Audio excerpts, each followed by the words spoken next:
back to another spaceexplr episode. Today is very special guest on the show, and we have a very special episode today. And today's guest is Andrew McCarthy.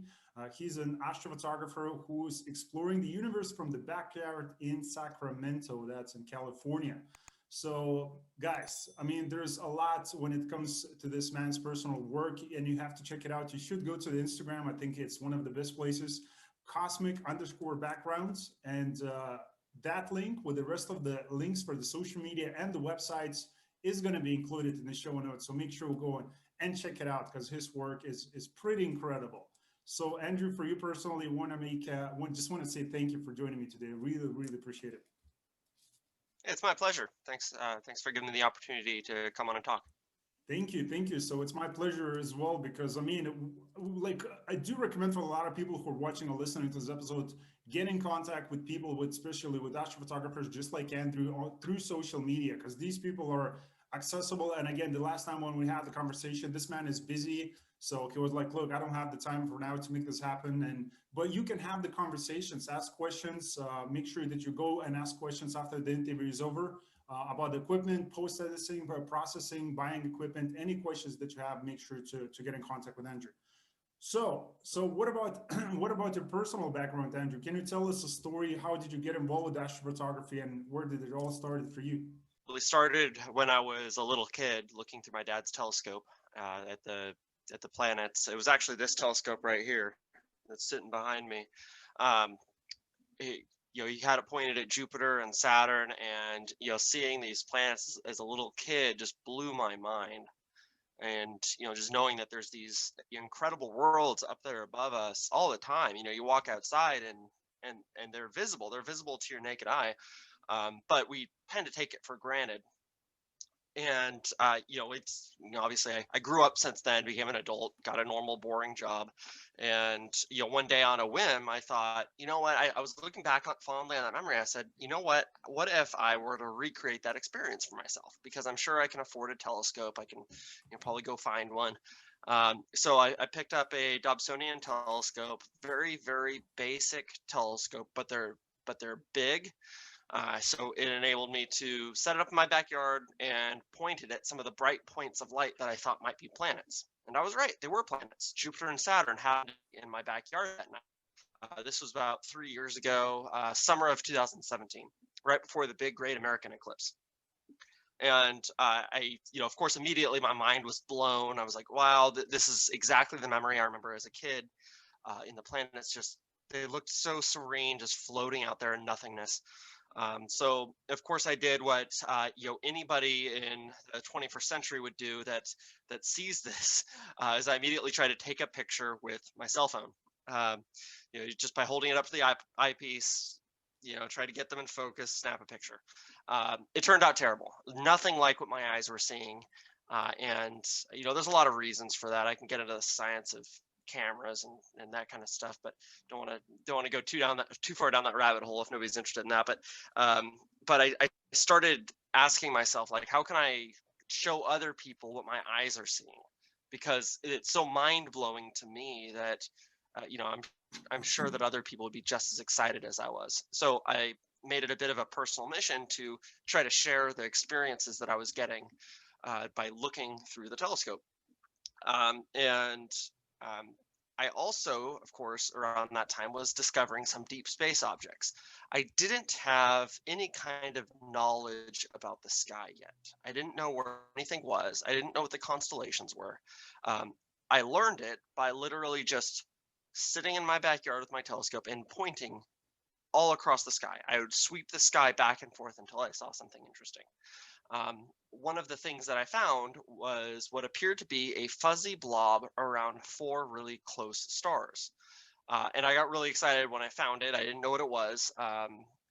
What eventually I learned that I was looking at the Orion Nebula. And the Orion Nebula, as many of us know, is a very, very bright target. It's a very popular astrophotography target, very popular visual target. But I had no idea that I would be able to see that in my backyard with a relatively small telescope. I would think it would be either a space telescope or maybe a massive observatory that would have to see these things. But no, I was seeing it right there with my little weak vision. I don't have great eyesight. And, there it was, clear as day. I could see a nebula floating out in space. So, of course, I tried taking a picture with my cell phone, and that didn't work out. I asked my dad if I could borrow his old telescope because I knew it could track. And as many astrophotographers will tell you, the tracking is actually arguably the most important part of astrophotography.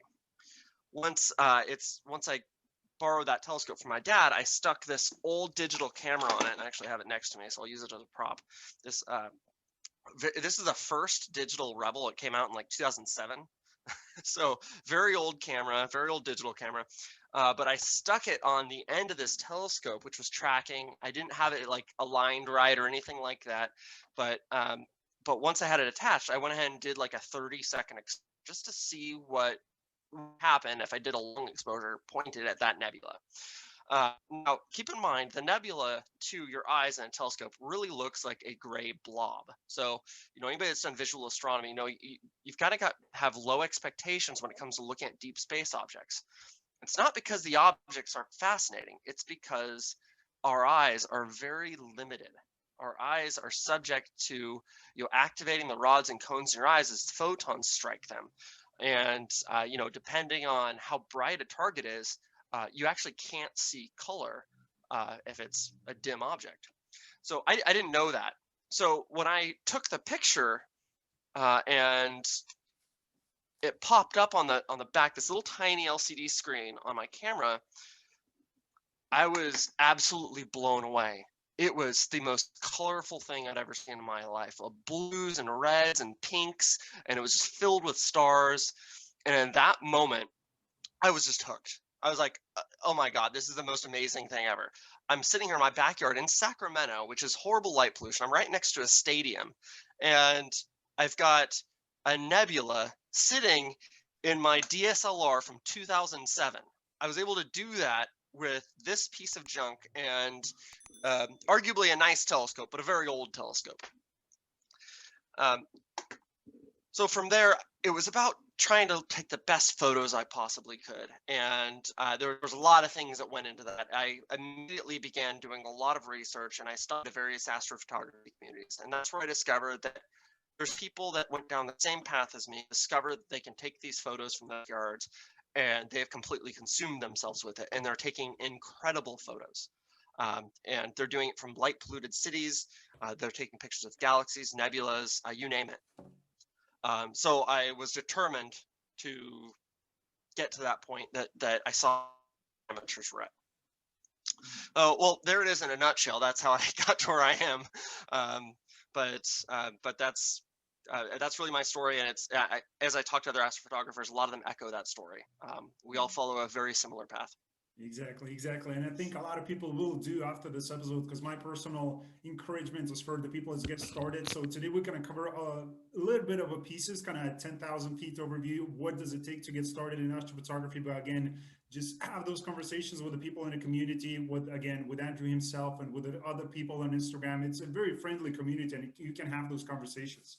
So one thing that I wanted to ask you, because I mentioned the cell phone and the camera, taking photos with that, because I came to a few personal people on Instagram, and they talked about doing astrophotography with phone cameras, because now those cameras we're talking about, again, huge megapixels, probably more than our eye can catch when it comes to that light, as you talked about. So is it possible for the people to take any photos with cameras, or they have to buy the DSLR at some point? It's definitely possible, and in fact, I've done it. I worked with Vsauce on a video specifically about capturing deep space objects with a cell phone. Bright targets like the moon, well, really just the moon, is pretty easy because it's bright, it's in focus, it's within the realm of what your phone is used to capturing. So you're able to get detailed shots of like the craters on the moon just by taking a simple telescope and holding your phone up to the eyepiece. However, it's very hard to progress beyond that. You can though, if you, let's say, record a video with your cell phone, and your cell phone supports one-to-one video, which is one pixel equals one pixel on your sensor equals 1 pixel in the video. It's not like shrunk down at all. That's how you can capture potentially planets. So you record a video using 1-to-1 ratio video on a planet through the eyepiece. You can actually get detailed planetary shots. I've never really successfully pulled it off. Some of that might be because I'm like too much in the heart of the jet stream here in Sacramento. My scene conditions are never very good. My planet shots are unfortunately they're never going to be as good as somebody that's, you know, living further south, for example. You know, it's just the way it is. But if I were to get out of the valley, I could potentially take really nice detailed planetary shots with a smartphone. There's some out there. You can, you know, just Google it, cell phone planet shot or whatever. I'm sure you'll find some. However, deep space, that's a whole nother animal. And it's funny you mention megapixels on a phone camera, because there's one thing I've learned about phone cameras is they're not designed to perform. They're designed to sell. And a megapixel count is a number that pretty much somebody that knows nothing about photography knows megapixels, and they know that, oh, the higher the megapixel number, the better. But that's not the case whatsoever, and especially not the case with astrophotography, because with cell phones, these sensors are really tiny. They're like smaller than small. They're you know, like this big, right? And then if you cram, you know, 20 million pixels into this tiny sensor, the individual pixel is very, very small on the sensor. And when you're dealing with low light photography, you have to think of each pixel on a sensor as a bucket. The larger the bucket, the more photons it can collect. So it's like, you know, if you're putting out a bunch of thimbles when it's raining, each thimble can't possibly hold a lot of rain. If you're putting out a few barrels, you're going to catch a lot of rain. So that's how you have to think of things when you're talking about astrophotography. So megapixels is absolutely the wrong direction to go if you want a camera that's sensitive to light. In fact, this old camera that I have here, even though it's a very, very old sensor, the pixels are pretty big because it's an only 8 megapixel camera. So if I'm shooting something with this, even though the technology is 13 years old or whatever, it'll actually do a better job than my smartphone. Mm-hmm. Even though it has a top of the line sensor, you know, brand new technology. It's just a fundamental way it's designed. Exactly. So that being said, you can do smartphone astrophotography for deep space. It's just a lot more work. So. Yeah, and the quality of the work is not going to look exactly the same, not probably even close to, I mean, what you're currently doing. I mean, because we're talking about DSLR and scope and tracking, a lot of different equipment. So, but talking about, you know, okay, if it's not the cell phone camera that people should take the pictures of, I mean, you can, as I mentioned, you can do that, but at some point you would love to probably scale and maybe buy a DSLR. So can we talk about that? What type of DSLR people should buy? Is there a specific kind of, you know, manufacturing that we're looking for, and what are the type of the settings that you can use for that DSLR? I mean, do you need some sort of upgrading? Does that upgrading is going to mess up on kind of day usage for the camera? So can you talk about that process? So I'll lead by saying a DSLR is not necessarily the right tool for this job. So I do almost no DSLR astrophotography, almost none. And I say almost none because I have shot a little bit, as I mentioned, with this really old camera. And I actually just recently picked up an Astromodded 6D, which is also a fairly old camera. And I plan on using that for travel. So the only reason I think to use a DSLR in astrophotography, well, there's a few reasons. It's cost. Obviously, cost is a big barrier for entry for a lot of people. And you can get a used DSLR for fairly cheap. All right. Another one is portability. You do not need a computer to operate a DSLR. It just works because it has all the electronics needed inside the camera. And 3, ease of use. So a DSLR is going to be easier to use than any kind of camera that's designed specifically for astrophotography. They're designed so that anybody can just pick it up and know how to use it. So if those 3 things are less important to you, and what is important to you is taking the best possible picture, I wouldn't recommend a DSLR at all. I wouldn't. And there's a lot of reasons for that I can get into. But if you are to choose a DSLR, it's again, it's what are you trying to do with it? I would generally recommend something that operates in well and low, so larger pixels. The 60 is arguably the best camera for astrophotography for that reason. The sensor pixels are huge. So going back to talk about buckets in the rain, it's going to collect more photons because those individual buckets are so much larger. So you'll have a better signal on a faint target in 30 seconds than a different DSLR would have in 2 minutes with the same settings. That being said, new sensor technology is pretty amazing. Mirrorless technology is pretty amazing. There's a Canon RA that's come out that's really designed specifically for astrophotography. I've never used it because, like I said, I'm very much into that astrocam space where I use the right tool for the job, and the DSLR is the right tool for the job in this hobby. Got it. So what But would be?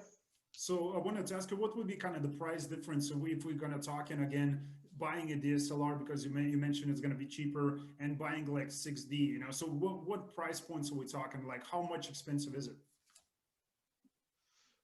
Frankly, I haven't shopped for any. My 6D I just got was $900 used. So it's that's gonna cost close to what an astrocam would cost. That's cooled and monochrome without so it would arguably do a better job. You can get a used DSLR though for like a couple $100. I've never shopped for them personally, but I've just heard stories. Yeah, people find a DSLR used for $200, and that's how they get into this hobby. There's nothing wrong with that. I think the cost barrier is real for a lot of people. So I think the best camera is the one that you own.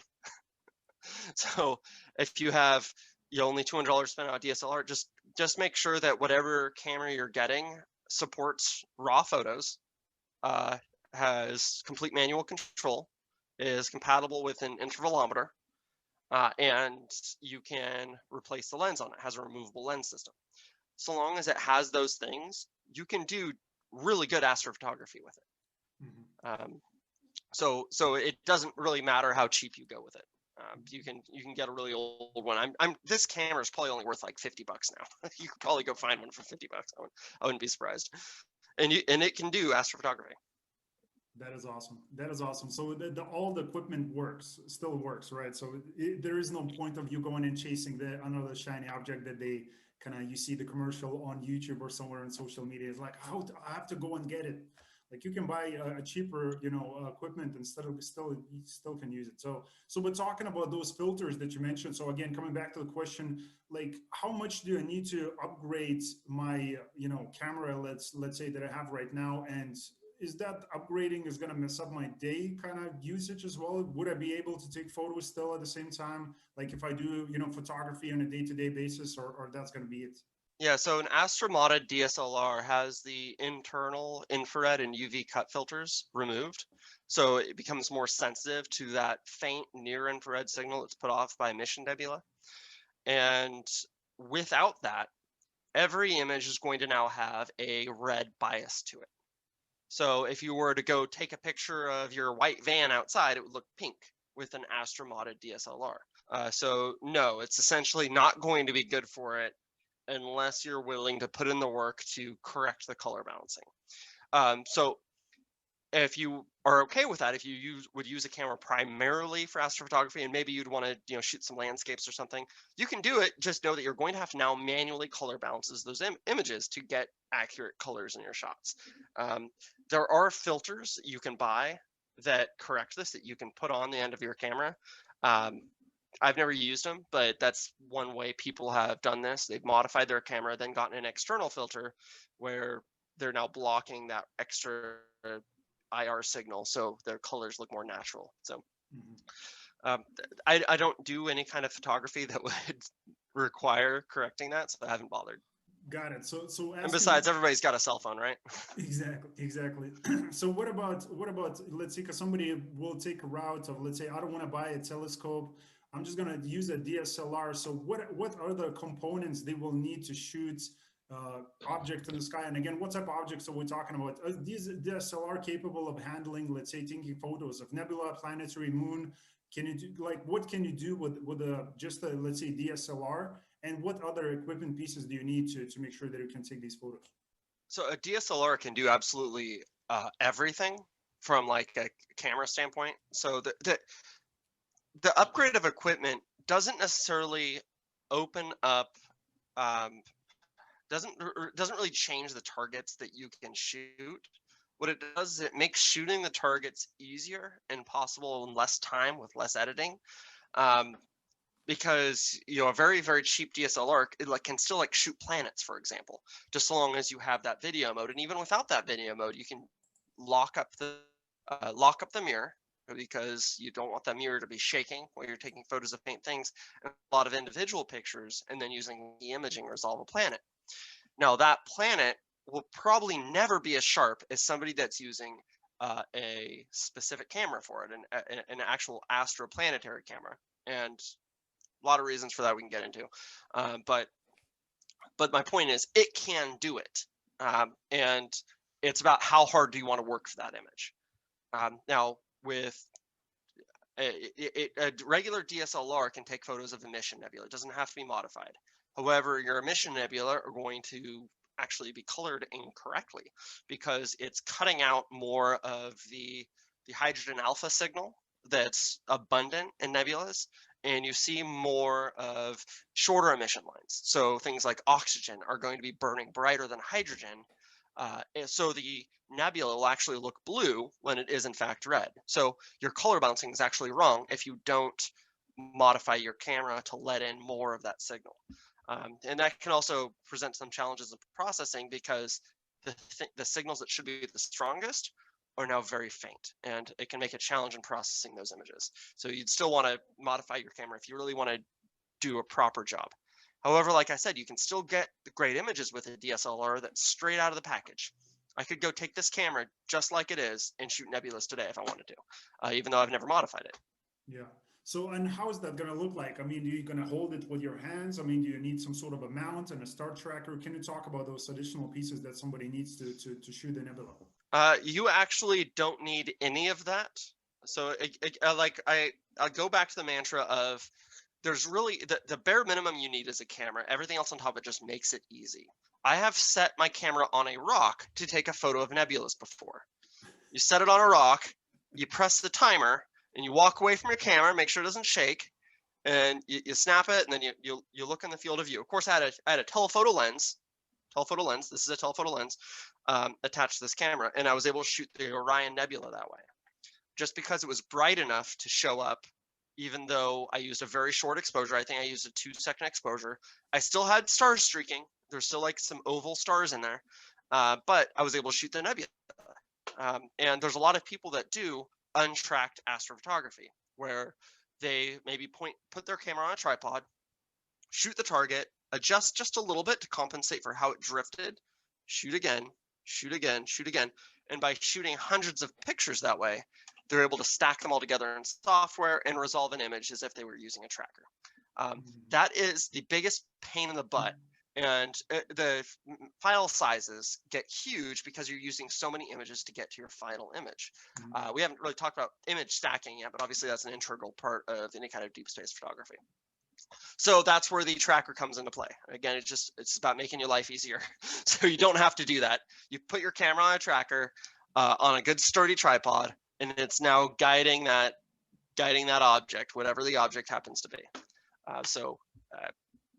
Obviously the tracker by many astrophotographers is considered the most important part of your entire system, because how much that system is able to track those stars accurately, it's going to determine how pinpoint sharp the image is. And there's not really a shortcut around that. So if you want an image of a nebula, you can do it without a tracker. If you want a good image of a nebula, you need a tracker, and it needs to be a good one.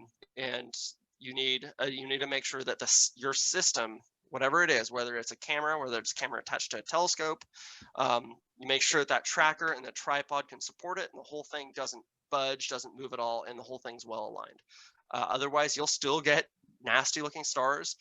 It'll even look out of focus because the stars wiggle so much that it creates a very similar effect to out of focus. So, Hmm. uh, Love it. so Love yeah, it. that's yep. Best mount to use is a rock. I love that. That's the best. So what about buying a mount? Because let's say somebody would say, look, I want to go full in, and of course we can talk about buying a telescope. So we kind of covered a little bit of a star tracker. So what type of mount people should buy? Is there again specific brand, specific make? And can we talk about the difference? Maybe you can explain altazimuth and equatorial mounts. What's the difference between those two? Oh, sure. I don't recommend a specific amount mainly because that's like saying, I don't know, like what's a good analogy here? It's like you asking what video card to get when I don't even know what kind of computer you have. It's like you need to make sure that whatever mount you get is compatible with the rest of your image train and it's compatible with the goals that you have for that image train. So a good mount might be just a simple star tracker like this if your goal is to shoot wide field, because this is really small, it's portable, it doesn't use a lot of power, and it does the job. However, if you're going to be putting a 10-inch SCT like this thing on a mount, that mount needs to exceed the carrying capacity of the weight of that mount or the weight of that telescope and camera. So I would make a completely different recommendation. Now, if you're just using a small refractor telescope, guide scope, maybe a cooled astrocam on it, so the weight of the entire system is maybe 20 pounds, I would make a specific recommendation for that. So I generally find a good middle of the road mount for an amateur to start with is usually probably an EQ6. It has really high weight capacity for the budget. It's what I started with, and it's what I find most people are happy with when they happiest with when they start. So that's usually the way I go. You'll only find that, and that's a German equatorial mount. Those are you're really obvious because they have the weights hanging off to the side, so they're not for visual use whatsoever. So if you want a visual experience and be able to take photos, that's where you get into a fork mounted telescope like this. It's on so there's a equatorial wedge, and then there's these forks that spin on that wedge, and that's what holds up the telescope. And that allows the eyepiece to be in a more comfortable position so you can actually visually look. There are disadvantages to that type of system when you're talking about doing astrophotography. So I wouldn't recommend it if it's just for taking photos. If you want visual and photos, then this is really the direction I'd suggest going, because otherwise with an equatorial mount, your eyepiece ends up in some crazy spots and it's very hard to usually visually. Got it. So one thing that I mentioned at the beginning of the conversation, when you start kind of shooting your personal astrophotography, do your personal astrophotography, you mentioned that you didn't do polar alignment in the beginning. So can you explain that to us? What is polar alignment and how to do that? So polar alignment is making sure that your mount is aligned with the celestial pole. So Polaris is north, right? It's not precisely on the celestial pole, but Polaris doesn't move throughout the night. You can watch it all night long. Everything spins around it. It wiggles, but it doesn't really move.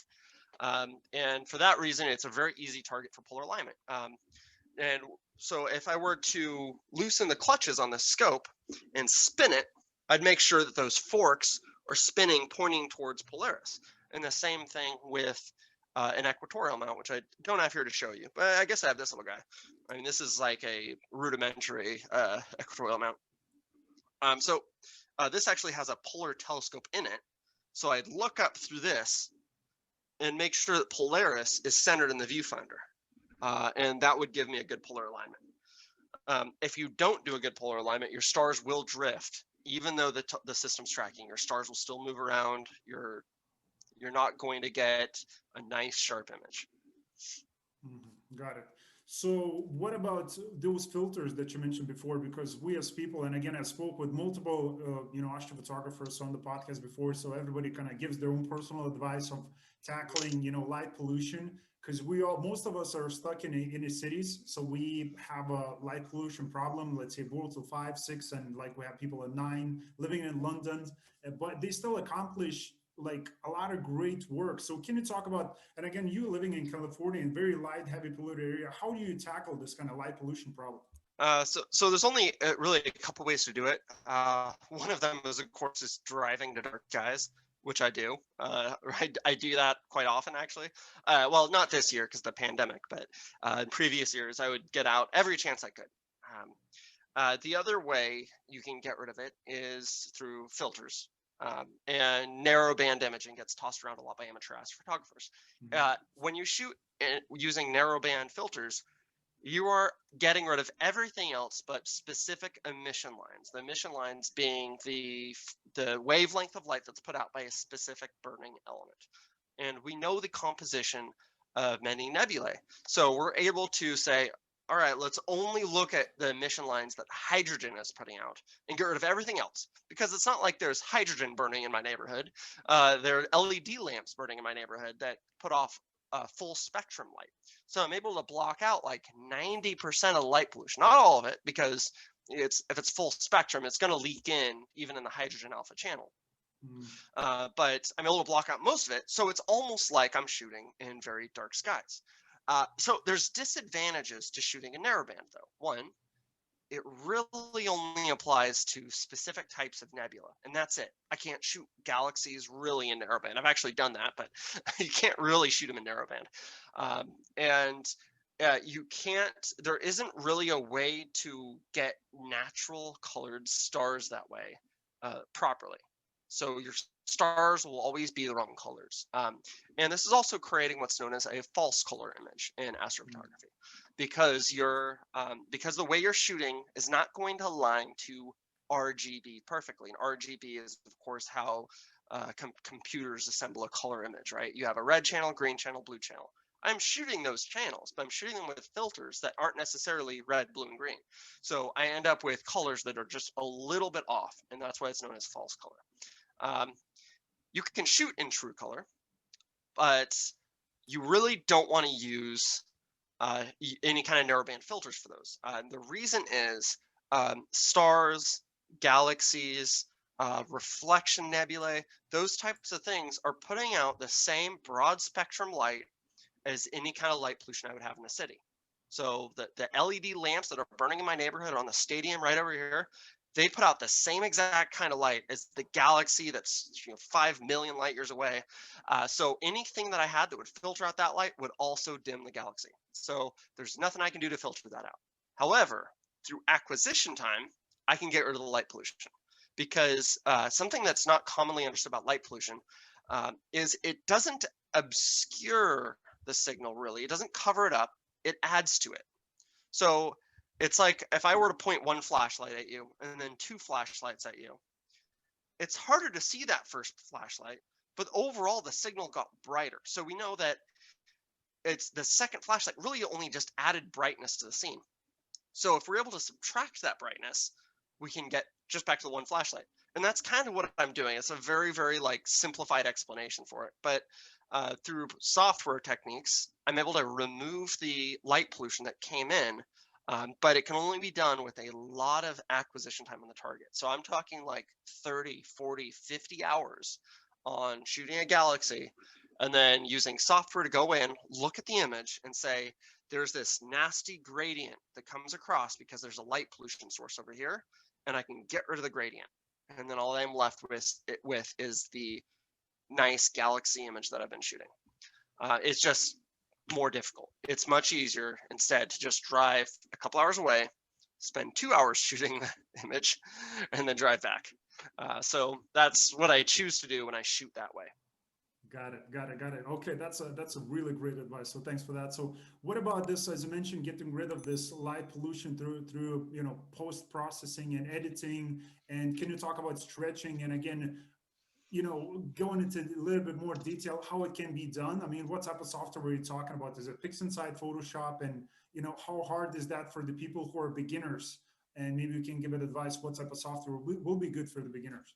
Well, I can't really sugarcoat this. Beginners are always going to struggle with this stuff because the image processing is just it's it's actually arguably more intense than the image acquisition process, which we're already kind of touching on. It's kind of complex. You're talking about, taking multiple images. We haven't even talked about calibration frames and that kind of thing yet. But the actual like image processing, you could spend hours on YouTube watching tutorials, and an easy way I would say to do that is to have a YouTube video running of somebody's tutorial, and then try to follow along with a similar data set. And then you can learn some of the basic functions of whatever the application is, whether it's Photoshop or PixInsight. If you're starting from scratch, I definitely recommend PixInsight, because it's more powerful and more tailored to this sort of work than Photoshop. But I haven't found anything yet that PixInsight can do that I can't do in Photoshop. It's just generally more work. I actually, up until about a year ago, I never used PixInsight. I only used Photoshop. And I was still able to do everything I needed to do. It's just PixInsight does make it easier once you learn it. So that's definitely my advice. Definitely get into that. That it's just brace yourself. It is a learning curve. However, the learning curve really only applies if you want a great image. You can get a good image by just snapping the pictures, stacking them, and doing a basic image stretch. That's, kind of touched on that. It's when you take the histogram and you apply a curves transformation or a levels transformation, and you make sure that the signal is stretched out to the full image. Because sometimes in a single snapshot, you don't see the object that you're shooting, and it only shows up after a histogram stretch, where it's pulled out of the faint background noise. So anyway, yeah, that's kind of my advice on that topic. Processing is a lot of work, and it's where I see the most beginners struggle. You really have to bury yourself in it, and don't expect your images to look good right away. Take constructive feedback, and just spend a lot of time watching tutorials. Exactly. There is no shortcut to it, right? So what about calibration frames? Can you explain what is that and how do we take them? Sure. So in every system, there's going to be defects in that system, and artifacts from that system. So, all right, I've got a telescope right here I can look at. All right, so take this telescope right here, right? You have light entering this end and coming out the back end. Because of just the nature of optics and the way they're tapered at the corners, when you start stacking optical elements, you get something known as vignetting. The image gets darker the further out towards the edge you get. Really good optical trains can correct for that, but there's still always going to be a bit of vignetting. And you're also going to have all kinds of dust, especially if you're like me and you always leave the business ends open when you're changing gear. You end up with dust particles that stick to your sensor, right? Those can be eliminated by taking a photo of something that's just plain white and capturing that photo in a way that evenly exposes the image. Then you stack those frames together, and it's a multiplicative application to the original image, and it basically stretches the data of that image and will remove those artifacts, both the vignetting and the dust spots. Now, that's just one type of calibration frame. There's also something called a bias frame. Your sensor has a natural noise pattern to it. Just by turning it on, the electricity running through it will cause a reading on the sensor. So the individual pixels will mark like they're reading photons, but they're not actually. It's just basically the background noise of the camera. And you're able to subtract that out. Every camera has that.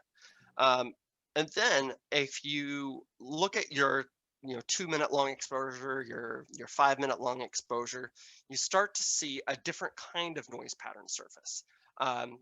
So there's something called amp glow that shows up. It shows up as these kind of bright splotches towards the edges of your image, and that's the sensor picking up the heat signature from itself.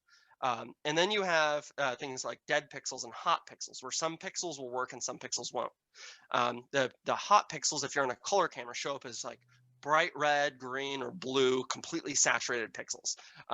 And that's essentially a dead pixel, but it's dead. It's just giving a completely full reading when it obviously hasn't collected that much light. So you can subtract those out when it's a consistent pattern. Sometimes they just pop up anyway, just for whatever reason. Maybe a gamma ray hit your your sensor or something. But you're able to get out most of them by doing dark frames. There's also certain patterns that show up that can be subtracted out as well in those dark frames. And by subtracting the dark and the bias frames from your flat frames also get more accurate and give a more accurate subtraction from your actual image. So all of these things that I'm talking about is really to help you with that stretch, because when you stretch an image, it's you're taking an image that's essentially black with maybe a couple stars in it, and that's it, and you're looking at the data and you're trying to extract everything out of it. You're going to get tons of noise and artifacts and dust spots and all kinds of crap that you don't want in that image. So that bias frames really helps you get a good clean stretch out of it, and that's how you pull out those faint details that otherwise would be invisible or just lost in the noise. Got it. Got it. So can you talk about again finding and framing a target, and how do we do that? Well, if you have a basic equatorial mount and maybe just a DSLR, you are going to need to learn the sky. So I use Sky Safari for that. It's just like an iPhone app where you can go, what nebula do I want to shoot? You look it up. And say you want to shoot the Orion Nebula. It tells you exactly where in the sky Orion Nebula is. So you're looking at the Orion constellation, you're like, oh, the nebula is right here. So you can, if you have a red dot finder, I don't on this scope, but if you have a red dot finder, you can, on where the nebula is supposed to be, take a test shot, see if the nebula shows up and where it's framed, and make adjustments, and then start collecting your data. However, a lot of targets are way too faint, and they don't have easy point of reference. So it's very difficult to find targets that way, unless you're willing to spend all night looking for them. And I've done that. I think every astrophotographer has. There's a technique known as plate solving that makes it much, much easier. So plate solving is when you take a picture of the night sky and you check that the star positions against a database, and the database tells you exactly where your telescope is, so it can make adjustments to find where you want it to go. So if you want it to, let's say you want to find the Ring Nebula, and your telescope can slew roughly, because they mostly have like GPS and stuff in them. It can slew roughly to the Lyra constellation, maybe close to the Ring Nebula. It'll take a snapshot of the sky and say, oh, nope, the Ring Nebula is actually over here. Make some adjustments, and then send your target. The way I do that today is using Sequence Generator Pro. They have a wizard that allows you to look up the item that you want, make a selection around it based on your sensor size and focal length, and it will add those coordinates specifically to the object in a sequence. So when you're ready to start shooting, it can slew and center around an object. So it is really easy if you have the technology to do it. It is very, very hard when you first get into this to find obscure targets. Especially as I was mentioning earlier, some of these faint objects, they don't even show up in your camera. They only show up after you're editing them in post-processing. So imagine how hard it is. You're shooting something all night, what you think is in the frame, and it ends up not even in there. It's happened to me. It's happened to me many times. That's part of what happens when you're cutting your teeth on this hobby, is you end up wasting entire nights that way. Yeah, but all of that is just a learning curve. I mean, even for people like us, because I had previously people in the show who've been doing astrophotography for, we're talking about 20, 30 years, and they're still talking about, look, I can learn a lot from a beginner. So because as you said, there's an infinite curve when it comes to astrophotography and learning about that, because there's always something new, and again, learning from personal mistakes and all of that. So that is awesome. So what about, again, because we went full circle, we started talking about buying a camera and the mount and a star tracker. So what about if we're looking to do this kind of upgrade and go and buying a telescope? Because again, should we buy something so basically does larger means better, or we can buy something that, let's say, is going to fit in our backpack, and we can do kind of the same type of work and accomplish something great with smaller size telescope? Well, you probably just saw me hold up this telescope here. This is a really simple quadruplet from Meade. See, it's not big, and most of the deep space shots I have on my page were done with this telescope. I actually just got one that's even smaller than this. I got a Radian Raptor that I'm really excited to start using. Um, and that one's actually out in my observatory right now. So these little telescopes can see infinitely into space. I've taken pictures of a galaxy a billion light years away. That's a billion with a B, a billion light years away with this little telescope. So it's definitely not size. And I recommend usually against a beginner choosing a large telescope because they are harder to use. And there's a lot of reasons for that. One, they require a much larger, more expensive mount. They require better tracking. You really need to use an off-axis guider. Um, with both if your optical system's too large, but also if your mount isn't necessarily up to the challenge. And you get things like flexure, you get tube currents, you get all kinds of weird when you scale up. It's not a linear scale whatsoever when it comes to learning curve. So I always recommend amateurs start with something small because I guarantee you will get incredible images with it. I guarantee you.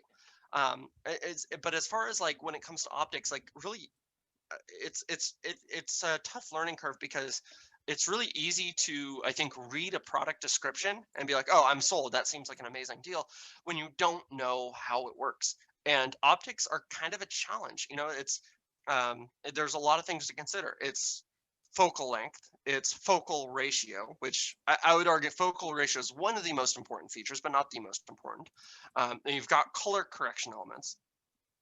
You've got the useful image circle. So, depending on the size of your sensor, most small refractors can't handle a large sensor because there's no light hitting the outer portions of it. You have things like coma, and coma is a big problem when you're dealing with a fast system. So, something that's like an F4 system, that's fast. F4 is, and that's a product of the focal length and the aperture. Basically, you want the lower the number, the more light gathering power it has. So the brighter your image be, the less acquisition time you need. However, when scopes get faster, you start getting more problems. You start getting distortion in the corners of your image. You start getting, actually, at some point, if they're too fast, filters stop working. So we're talking about narrowband imaging. If you're using an F2 system, it's so fast, and the reason is because of the light cone. The light cone is like if you're familiar with photography and depth of field, your rays of light start converging more in a faster system. And because the light's hitting at an angle, filters stop working because they're not really designed that way. And that's something you don't really think about when you're shopping for a telescope. You don't think to yourself, what if the light rays are moving at too steep of an angle for my filters to work? So one thing I can recommend to pretty much anybody is honestly talk to somebody who knows what they're doing before buying a telescope, because you'd be very surprised how many people come to me and say, I want to buy this telescope to take these kinds of pictures, and they couldn't be more wrong with their assumptions about it. And I would say 99 times out of 100, they're about to make a big mistake with their purchase because they don't fundamentally understand the optics. You need to understand the optics to know how to buy them. And like I said, like team up with somebody, ask somebody. My DMs are always open. I get very buried in them sometimes, but I do try to do my best to keep up. Ask me questions about this stuff because it is confusing. But anyway, I had to learn a lot. I had to learn a lot the hard way. I wasted a lot of money buying stuff that didn't work, wasn't compatible, didn't do what I thought it would do. Definitely the way to go for me is always buy a small refractor and start simple, and then scale up as you learn the hobby. You can definitely take on larger telescopes, but it changes things. Got it. Okay. So I love the fact, again, it's a really great advice. So, and I love the fact that you're accessible to the people, even though, as I said, you're like, you have so many DMs and you have so many people asking you questions. And again, there's just so much time in a day. But I'm sure maybe you're going to be able to answer some of the people questions that will be coming from this podcast. So can you talk about, again, scaling up, but at the same time scaling down when it comes to the size? Because you mentioned you just got the Radiant Raptor. So can you talk about your personal decision making and why you're excited about the scope? So that scope I'm excited about because it should be able to handle my full frame camera a little bit better because of the size of the imaging circle on it. It's smaller and lighter, which to me is always better because, as I mentioned earlier, I like traveling to dark skies to take shots. It's also a wider field of view. Now, I'd like to address another common misconception with this hobby, is that you need magnification, and that the point of a telescope is to magnify. That couldn't be further from the truth. The point of a telescope isn't to magnify, it's to gather light. Magnification is just a byproduct of that because you have to magnify when you're aligning optics like this to gather that light together and present a good viewable image. You just have to have magnification for that to work. Um, but anyways, my point is the lower the focal length, the less magnification, and that allows the system to gather light faster. And these objects in space, they're not small. The full moon is small compared to most nebulas that I shoot. You're looking at a picture like, okay, that's the Orion Nebula. I don't know how well you can see that from here. That's like the core of the Orion Nebula. And the full moon, that full moon picture, this one right here, is probably about right size-wise. Like if you were to like position it right over it in the sky. The full moon would nestle nicely inside most nebulas, and the full moon's easy to shoot. People shoot with their cell phones all the time. So the problem is these objects, they're not far away, so that they're small. They're just faint, and because they're faint, you need to gather as much light as possible. You need a good amount to be able to track the image while you're shooting it, and just shoot it for long enough where enough photons strike your sensor to get an image. So a smaller telescope is almost always better for this for a beginner. There's reasons to scale up, but it's only when you want more magnification. If you want a lot more magnification, then you have to scale up because otherwise the image gets dark very fast. So think about like a projector. As you're moving a projector away from the wall, the picture gets bigger, so you're able to see those details better, but it gets fainter as you do. So you need a brighter bulb if you really want to blow it up, get like an IMAX screen. You need a really bright bulb, right? And so that's where aperture comes into play. Aperture allows you to gather more light so that the projection it's creating is brighter. So you're able to magnify much, much further. If you don't need the magnification, all that extra aperture is just adding weight to your system and making it harder to track will just make things blurry. So it's a catch-22, but if you don't know what you're doing, getting more magnification will actually give you less resolution because it's not tracking well enough. So small telescopes are definitely the way to go. You can create a tack shark image very easily that way. And how much, price-wise, how much are we talking about for the current, buy that you have, the Radiant Raptor? How much does it cost, brand new or secondhand? About $1,000. About $1,000, yeah. Yeah. So yeah, that's like I would say like a good middle of the road amount to spend on a good refractor. Because there are cheap refractors out there, but they're generally not color corrected and they're generally not flattened. So you might hear like the word like a flattener get tossed around. So that's you want if you have a curved what's it called, the image plane, focal plane, a curved focal plane. Your sensor is straight, but your focal plane is curved. That means things will be out of focus around the edge of the image. Then you also get issues like vignetting. So you need to have corrective optics to correct for these things.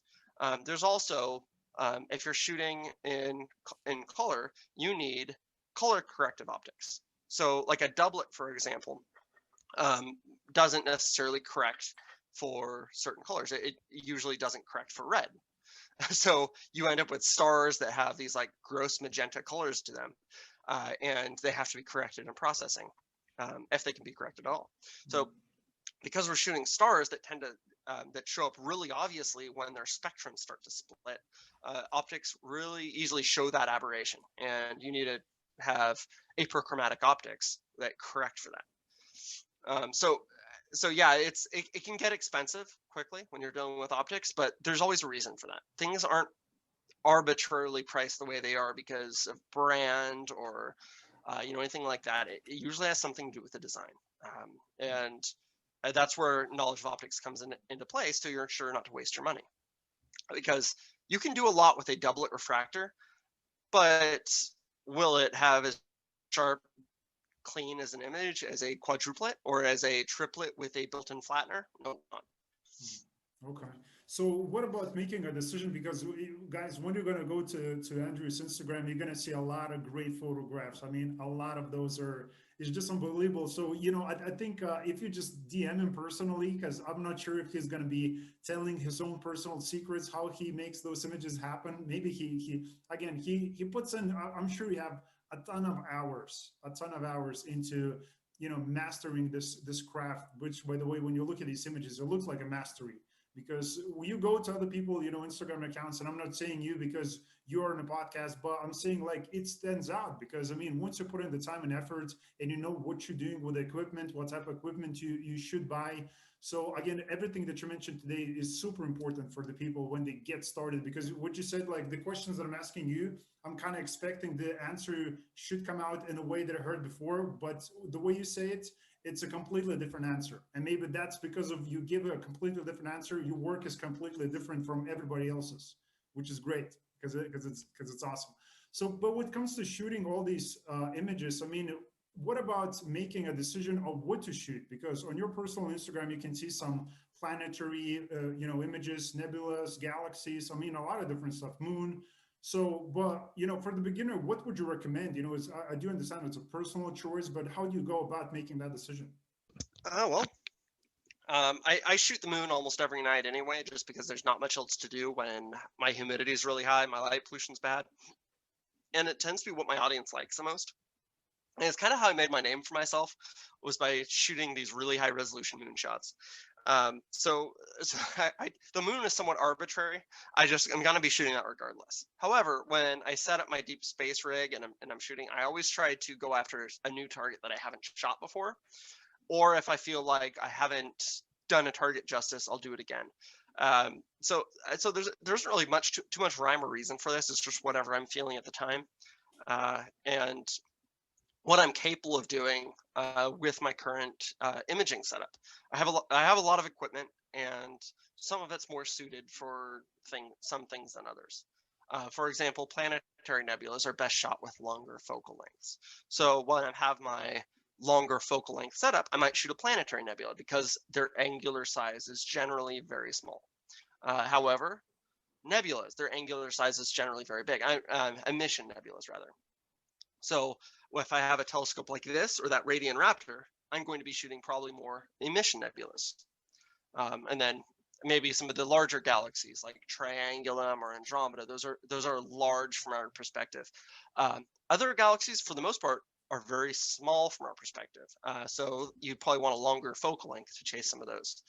Things like the Sombrero Galaxy. It would look very tiny with this telescope, but I have one with a longer focal length outside that I would use to shoot that. Got it. Got it. Okay. So, I mean, a lot of information, and a lot of for people to digest it. But still, I think we're just scratching the surface with all the information, everything you give out, because I mean, there's so much more to learn. So, at the same time, like, what type of advice would you give to the younger self? Like, let's imagine in the beginning stages when you got started with all information that you currently know. What type of advice would you give to yourself? I would always recommend against buying anything until you've reached the limits of what you currently own. And that's regardless of what it is, even if it's just a simple DSLR. The reason for that is people assume buying new gear will make everything magically easier. It will make suddenly their camera is seeing nebulas and galaxies, and that's not really the way this works. Adding more equipment adds complexity to things, and it can actually make things harder. So, but once you reach the limits of your current imaging train, you can identify where the weaknesses are. And, maybe your weakness is just not enough focal length and you need a telescope. And because you need a telescope, you're going to need a mount to support that telescope. That's a well-reasoned, well-thought-out decision. But if you're just buying a telescope because you think you'll immediately get these incredible images, that's not the way it works. Learn the way your camera works, learn the way the mounts work, and spend enough time talking with people that get into this to really understand how your expectations of how this hobby is are going to play out. Because it's very hard to have the correct expectations when you're getting into this. There's no frame of reference for this in your everyday life.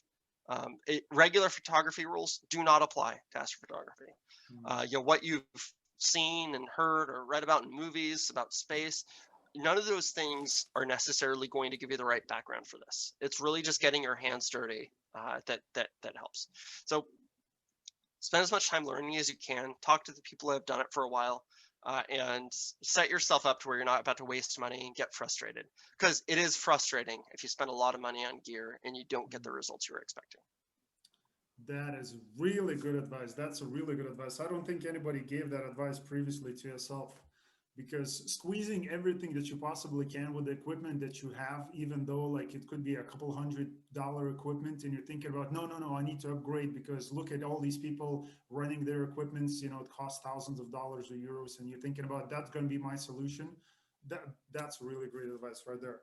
So again, a couple of more questions that I wanted to ask you is, with all the information that's given today, and I mean, a lot of people would definitely get inspired by if when they're going to look to your personal Instagram and see these amazing photographs. I'm sure some people will say like, wow, like I need to get started with astrophotography because that's just cool. It's awesome. And we're talking about objects being millions of light years away, millions of light years in diameter, and I can put those on my wall. That's pretty crazy, right? So what about other, kind of thoughts and ideas for the people who still don't know if they want to get into it, but I kind of want to push these people a little bit further and tell them, look, you need to get involved. But what would you say to those people? Like, what will be the reasons for them to start astrophotography?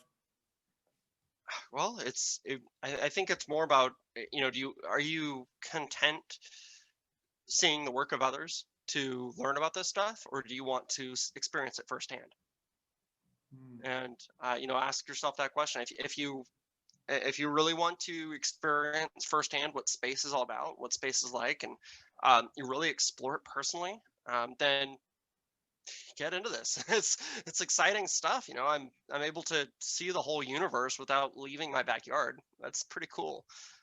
It's unfortunately we haven't developed warp drives yet. I can't go visit anything. However, I can take a nice photo of it. So Yeah, it's gonna have to scratch my itch for intergalactic travel. exactly, exactly.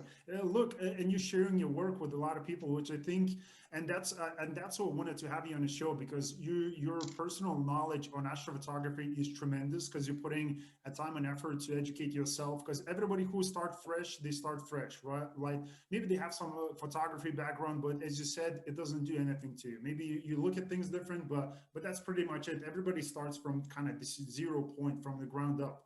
So, and I love the fact that you put in all the work that, and now you're giving back to the people and getting more people involved with astrophotography, which I think it's very important. Anything that does to do with the space and the exploration, astrophotography, space engineering, anything, it's very important. So again, I just want to say big thank you again for doing all this work for us and sharing with the people and inspiring people. So besides that, what will be kind of your personal, let's say, legacy or a footprint that you want to leave behind you also? Oh well, I just hope to be able to inspire as many people as I can, and get people as excited about this stuff as I am, because I think our future is in the stars. I'm a firm believer that if humanity is going to carry on and continue to evolve into the best life form that we can, and we need to expand. We need to expand into the universe, and there's really nothing holding us back. There's The technology is already there for us to create multi generation ships, and start exploring other star systems. It's possible. It's doable with what we have today. And the challenge is more at this point. It's an engineering challenge. It's a public support challenge. It's a political challenge. And if we can overcome those challenges, then we could already be sending off the first ships to Alpha Centauri.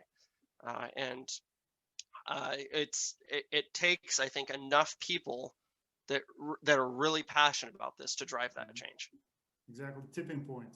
We need that. We need to create a tipping point where more people will get involved. And again, I think the problem is, again, for you guys who want to get involved, like I do understand, we live in the cities. So when we look up, we don't actually see anything besides the moon, because sometimes I have people joking, again, in California where we live, they say that sometimes it's even hard to see the moon. I mean, it's so high light polluted areas we're talking about. But look, you can do that with the equipment that you can buy. I mean, and any budget that you have. And look, like if it's not this episode, and it's not maybe not Andrew, maybe he didn't answer all the questions that you wanted, go and get in contact with him personally, ask those questions, how you get started. Because if you live in a city, you still can do this. And there's many more people who did this, prior to Andrew. So make sure to get in contact with him, ask all the questions. And last thing that I want to ask you guys, if you send this episode to your friend, so again, could be any friend, just pick one and send them over and let them know, look, as these people can get involved with astrophotography as well. And I mean, there's pretty much minimum what you need. You just need to learn, and you can do a lot. We didn't even talk about, post-editing photos for, let's say, for NASA and some remote observatories, because you can do that with on your personal equipment. So there's multiple ways that you can get involved with astrophotography without even having an equipment. So guys, make sure to do that. And again, for you, Andrew, is just a big thank you again for coming over today and inspiring me personally to look up even more. But I think I already looked too much at the skies, and more people, getting more people involved with astrophotography. And thanks for answering all these questions in the DMs, because I know it could be overwhelming sometimes, because you just get those a ton probably every single day. But again, just thanks for doing this, because it's very important. So I really appreciate it. Yeah, my pleasure. Thank you. So again, guys, make sure to pass this episode along. And as always, I'll see you next time. And don't forget to keep exploring.